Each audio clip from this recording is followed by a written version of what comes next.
সাইজৰ এটা বেগৰ কথা এই যে এইটো 60/40 নহল নাপাৰ পাই দীঘল পাই আৰু বহল পাই তবে মই এইটো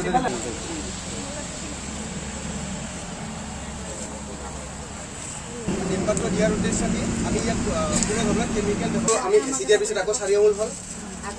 আৰু ঘৰতে আপোনালোকৰ মহিলাখিনিৰ কাৰণে খুবেই ভাল আৰু ঘৰত বৰ বেছি সময় দিব নালাগে ঠিক আছে আমাৰ এদিন ধৰি লওক এইটো হেচি দিয়া হৈছে ঘণ্টা বইল কৰা হ'ল আৰু তাৰ আগতে আমি 8 ঘণ্টা কি কৰিছো খেৰখিনি আমি বইল কৰিম বইল কিহৰ কাৰণে কৰিম বুলি ক'লো ঠিক আছে তাৰপিছত বইল কৰাৰ সময়ত আমি সেই থালিটোত কি দিম জানে আহিছো অসম কৃষি বিশ্ববিদ্যালয়ৰ অন্তৰ্ভুক্ত কৃষি বিজ্ঞান কেন্দ্ৰ কামৰূপৰ পৰা আমাৰ এতিয়া এটাই উদ্দেশ্য যে আমি আত্মনিৰ্ভৰশীল অসমৰ দিশে এখোজ যাবলৈ হলে